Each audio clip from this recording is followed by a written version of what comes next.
Welcome back. If you're just tuning in, you're very fortunate. I'm George Dean, the President and CEO of the Greater Phoenix Urban League, a leading provider of human services in the Valley. You're watching Urban Connections. We are almost at the very beginning of the show.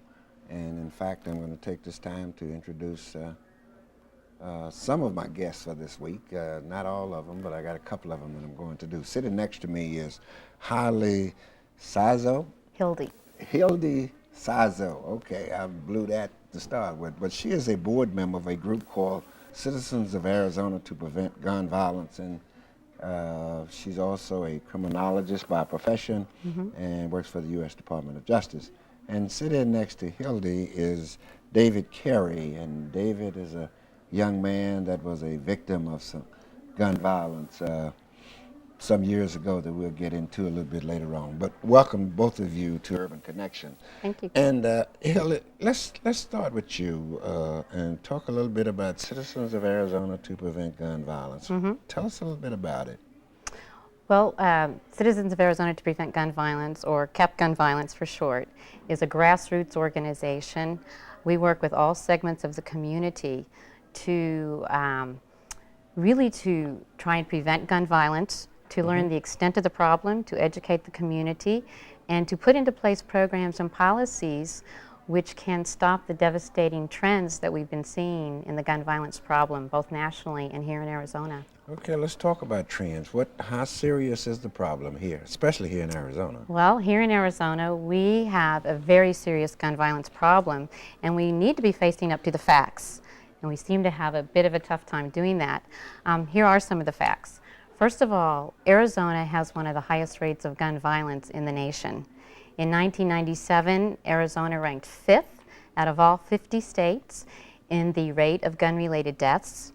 Worse yet, Arizona teenagers 15 to 19 years old die at a higher rate from gun-related injury, particularly suicide, than teens in any other state in the nation.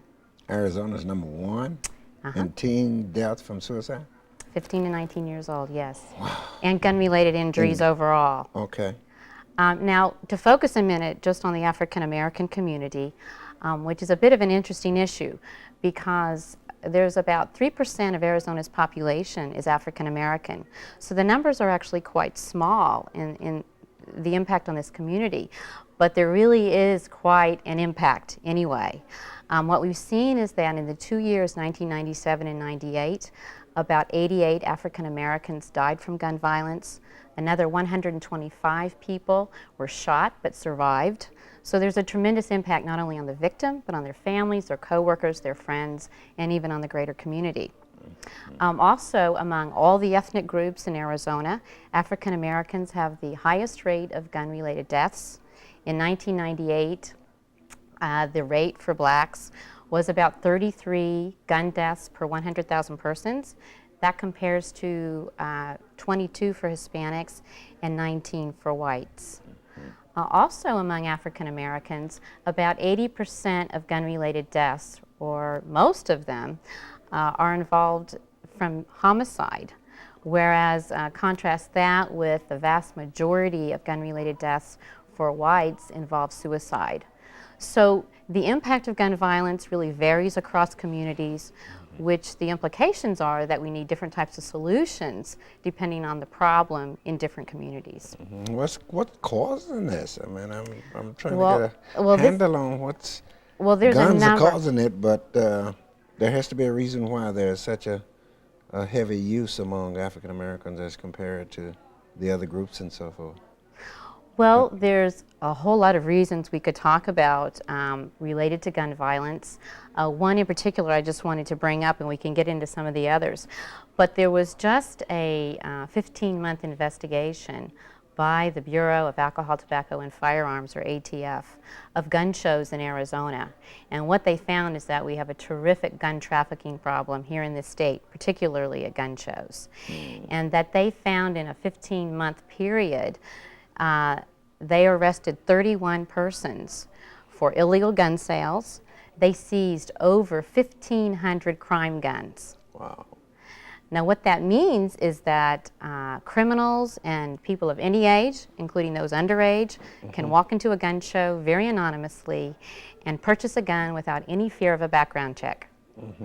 And they found such high firepower as pistols with silencers, assault weapons, machine guns. They found guns with the capability of using armor-piercing bullets. So there certainly is a widespread gun trafficking problem as well. But in terms of the community, what we found is that suicide and homicide is a tremendous problem, depending upon the type of community involved. And we put together recently a report called The Impact of Firearm Violence in Arizona. And this is just really getting at the surface, just what is the extent of the problem, what is some of the data, and what is some of the problem. But there really has to be further research done to get at what are the reasons behind it, which we really is the second step or the next step in where we need to go. Okay. David, what happened? Tell us about it. March 7th of 89, I was, 1989? 1989, I was asleep in my bed. 12 years ago. 12 years ago, as a Wednesday, well, 12 years ago, Okay. On March 7th. I was sleeping, my teammates at Scottsdale Community College went out. They had been drinking, came home, had stolen the gun along with some other merchandise, came back up to the house, up to the apartment, took the bullets out the gun. It was a 9mm, which meant it was an automatic weapon. They thought it was unloaded, pulled the trigger, the bullet went down the hall, through my door, hit me in the back, and went up my spine, lodged in my jaw, and paralyzed me from the neck down. You are asleep and you probably don't even remember getting hit, do you? No, I was asleep, and the first thing I thought I ate something bad that night, and then I realized, I thought I was probably having a stroke or something. I had no idea what had happened. I couldn't breathe, couldn't talk, couldn't move, couldn't do anything. I was just basically in a room and couldn't do anything, couldn't call out for help. Where are your teammates now? I'm not really exactly for sure. I know one of them's in New York. The other, I believe, is in California. His family still resides in Arizona, in Scottsdale. But I haven't had any contact with them for the last 11 years. And that's basically how most things happen, violence or accidents where someone affects someone else's life and moves on. And that's one thing that I see. It's sad in the whole situation that people can do something like this and really never really face the consequences, never pay for their actions. What do you say to the viewing audience out there, David? The one thing I try to tell people, especially kids, is that you really got to you got to pick your friends wisely, and you got to make wise decisions, because the decisions you make today will and can have impact on your life forever. The decision they made that day 12 years ago still impacts my life on a daily basis.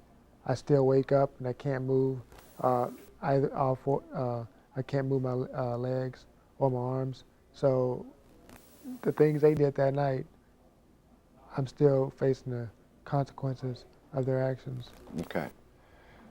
We're going to take a short break now. We'll come back and we'll